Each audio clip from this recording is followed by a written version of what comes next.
Tout d'abord, on peut se poser la question de pourquoi préparer l'arrivée de l'alternant.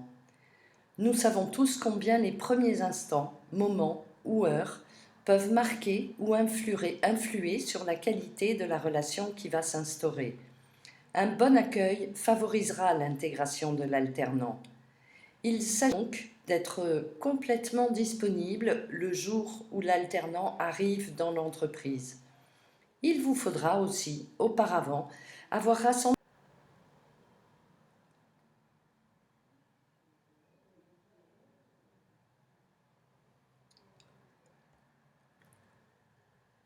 Nous avons évoqué les documents et informations nécessaires.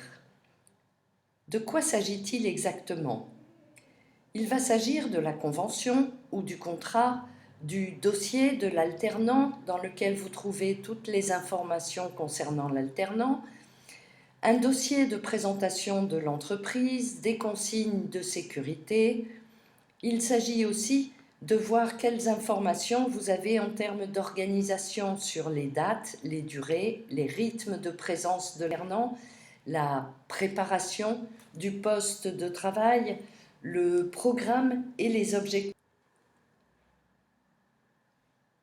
Le jour de l'arrivée de l'alternant dans l'entreprise, le tuteur va donc avoir à se présenter, à présenter son rôle, sa fonction, son expérience et à mettre en avant aussi le mode de relation qu'il a envisagé avec l'alternant. L'alternant va lui aussi se présenter, dire qui il est, quel est son parcours, quels sont ses centres d'intérêt et quelles sont ses attentes vis-à-vis de son séjour dans la structure. Il va falloir aussi présenter l'entreprise, ses activités, les clients, l'organisation générale, le positionnement du service, l'organigramme et peut-être un plan géographique de l'entreprise ou d'autres informations si nécessaire. Il s'agira aussi d'évoquer avec lui les conditions de travail, les horaires, le règlement, les consignes, les équipements dont il va avoir à se servir. Et puis, il va falloir lui présenter l'équipe, les personnes avec lesquelles il va travailler, de manière à ce qu'il puisse repérer qui est qui et qui fait quoi.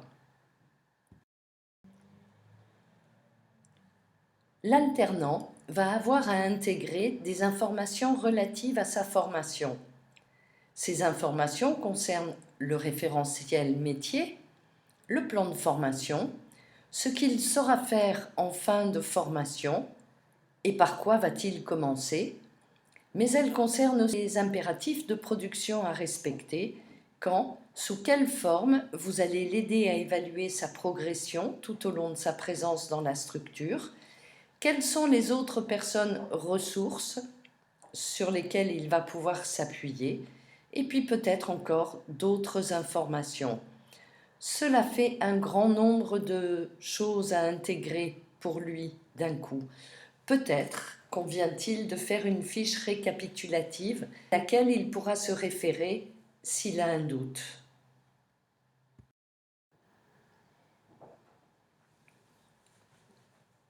Au moment de l'accueil, en tant que tuteur, un certain nombre de comportements sont à prioriser.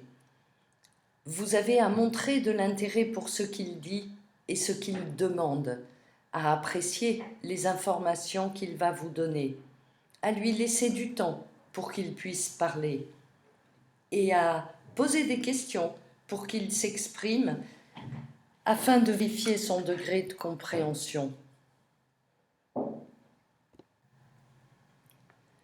Ceci nous amène à envisager les missions du tuteur. Transmettre un métier par l'acquisition de compétences professionnelles, faciliter l'intégration dans le milieu professionnel en créant un environnement sécurisant et structurant. Le tuteur est co-responsable et co-gestionnaire de l'acquisition des compétences de l'alternant.